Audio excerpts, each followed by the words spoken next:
Students, yes बच्चे, हमने क्या कर लिया था, रदरफोर्ड मॉडल हमने कर लिया था।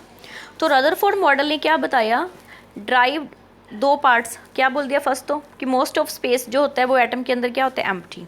फिर क्या बोल दिया कि न्यूक्लियस के बारे में बताया, there is a heavy positive charge body present in the centre of atom called nucleus, कि एटम के सेंटर में एक बहुत हैवी चार्ज बॉडी पड़ी होती है जिसको हम क्या बोल देते हैं, nucleus.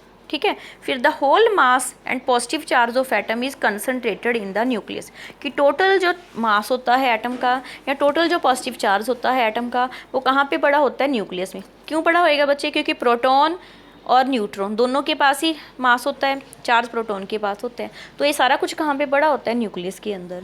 Last one, the size of nucleus is very very small as compare to size of atom.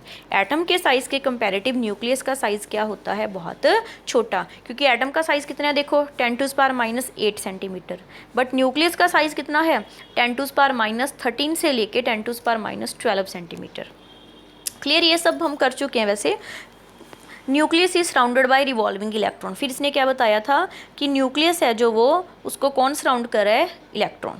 अच्छा, फिर इसने क्या किया, हर एक मतलब जो एटम है, एटम को दो पार्ट्स में डिवाइड कर दिया। एक पार्ट कौन सा डिवाइड किया, न्यूक्लियस, दूसरा पार्ट कौन सा डिवाइड किया, एक्स्ट्रा न्यूक्लियर पार्ट। क्लियर, इस यहाँ पे क्या लिखा है बच्चे, extra nuclear part. Extra nuclear part में ये फोर्थ पॉइंट है, सिंपली फिफ्थ पॉइंट सॉरी, जिसमें इलेक्ट्रॉन्स रिवॉल्व कर रहे हैं, और न्यूक्लियर पार्ट में सेकंड, थर्ड और फोर्थ पॉइंट है। अब आता है फेलियर ऑफ रदरफोर्ड मॉडल। ये वाला मॉडल भी बच्चे फेल हो गया। क्यों फेल हुआ, देखो फर्स्ट, इट कांट एक्सप्लेन, क्या नहीं एक्सप्लेन कर पाया, ये स्टेबिलिटी ऑफ एटम, एटम की स्टेबिलिटी के बारे में ये नहीं बता पाया। According to Rutherford model, electrons are moving around the nucleus. Electron हमें पता है, इसने ये बताया था कि न्यूक्लियस के चारों तरफ इलेक्ट्रॉन घूमते हैं। अब इलेक्ट्रॉन के ऊपर कौन सा चार्ज होता है बच्चा, नेगेटिव, न्यूक्लियस के ऊपर कौन सा चार्ज होता है, positive. But according to law of classical mechanics, एक हमारे पास और थ्योरी है क्लासिकल मैकेनिक्स, उसने क्या बोला है, a charged particle revolving around opposite charge particle must continuously lose energy in the form of electromagnetic radiation.